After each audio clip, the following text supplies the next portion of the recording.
Thank you. Thank you, Provost Gordon and faculty and staff at Eastern Washington University for inviting me to speak today. Congratulations, class of 2017. You survived. You survived the icy Spokane winters. You survived all the endless clinics and the dreaded group projects. You've arrived today. Being an alum of Eastern Washington University has brought me great pride. They're known for being a first-generation university for first-generation college students. This is a place where support and community come hand in hand, and I know that it'll be in your heart for years to come. Washington State is not a place for the faint of heart. It takes a community to survive, and that community is still alive here at Eastern Washington University. So how did I end up here? That's actually a line from my favorite song that when I'm really feeling out of my own league or a big case of imposter syndrome, I've been known to listen to on repeat. Yes, today I listened to it all morning. So how did a kid from Florida with an ACE score of 9 end up working in a federal prison, not sentenced in that prison, and then talk her way into the office of the Surgeon General and a fancy uniform? If you're not familiar with an ACE score, it stands for Adverse Childhood Experience. It's a series of questions that give you a point system based on 1 to 10. And this point system actually can be a predictor for your future health. It can be a predictor for mental health illness, a predictor of cancer, and some studies show that you can have up to a 20-year less life expectancy. I'm a 9 on that scale of 1 to 10. I really shouldn't be here, and I don't mean just on this stage. I really probably shouldn't be on this planet. On a good day in the house I grew up in, it was an empty house full of disarray. On a bad day, I really don't like to talk about it. I know what got me through those years of abuse, those years of finding an alcoholic mother dead on the floor before 40 years old. It was survival. It was toughness. It was a wall that I built up. That may have gotten me through survival, but it didn't make me thrive. What made me thrive was the love of others. As a teenager, I was as surly as you can imagine. I had fire engine red hair, Doc Martens, and I had a closet of flannels that could rival anyone in Seattle. That may be why I love the Pacific Northwest so much. I was born for it. I rebelled hard, but luckily for me, my rebellion was against the dysfunction, was against the addiction that is so prevalent in my biological family. I didn't know what right felt like, but I knew what wrong felt like, and I wasn't gonna go down that path. Even as my hair calmed down, as you can see, and I retired my boots, the toughness stayed with me for many years. My personal mantra, even through hygiene school, was, if you want something in this life, you have to kick the door down and take it, because no one's going to give that to you. I've learned through the love and compassion of others that helped me survive, but it did not help me thrive. And how I learned that is from people I like to call my trail angels. Now, I know we're in the Pacific Northwest, but not all of you may know what a trail angel is. It's someone on the Appalachian Trail or the Pacific Crest Trail that comes out of nowhere sometimes and offers you some hope. They nudge you sometimes in a different direction. They don't solve your problems, but they're there just to brighten your life. I have many trail angels in my life. Some of them are here today. Professor Ann Wetmore, you're one of my trail angels. I remember sitting in a parking lot of a dental corporation on the phone, sobbing. How did I end up here again? Remember that song? It repeated many times in my life.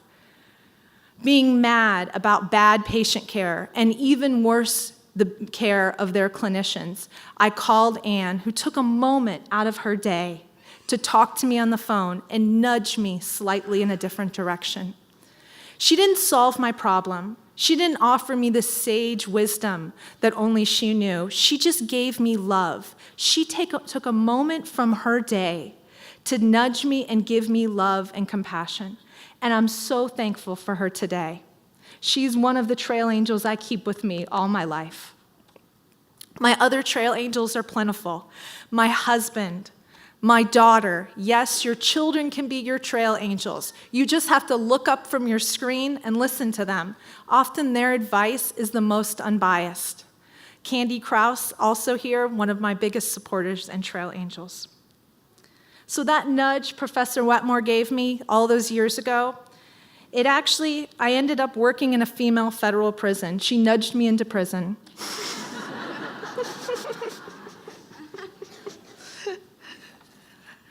So in prison, I wear a different uniform. It's not this, it's battle ready. It's boots and all. There I was, back in my boots. And working in a prison, it teaches you what their training is: be tough, be hard, put your wall up. Your patient is actually your enemy. That could have been a very comfortable place for me to live from. I was raised that way. I was raised ready to fight. But I chose not to go that way. In all reality, I had never found a more relatable patient population. These women who came from abuse and neglect were operating in survival mode. If they weren't in survival mode before they got to prison, they were the minute they hit the yard. I related to that. I related to just trying to get by. One of the things I learned, though, is that when you're at the rock bottom, laughter actually comes easier. And showing any touch of humanity creates a giant impact in someone's life. One of the examples I'm actually going to give today is I like to call my fuzzy bunny moment. And literally because it involves a fuzzy bunny. I'm known to rescue abandoned animals and hurt animals, and working in a prison was no different. One day, I was sitting at my computer desk, not seeing patients, and I had a rescued baby jackrabbit in my coat pocket.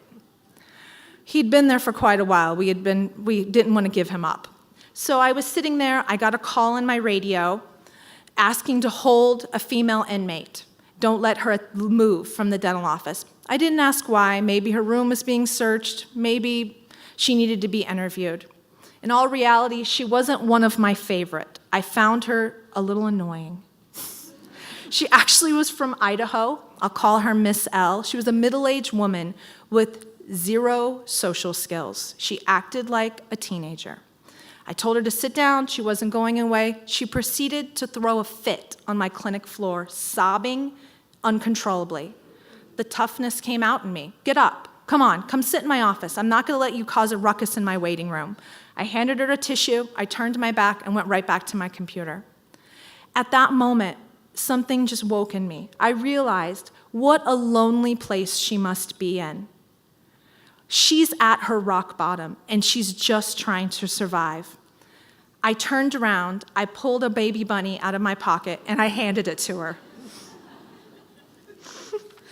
I can't express to you, I can't put in words the look of joy that swept across her face. She went from hopelessness to joy in 1 second.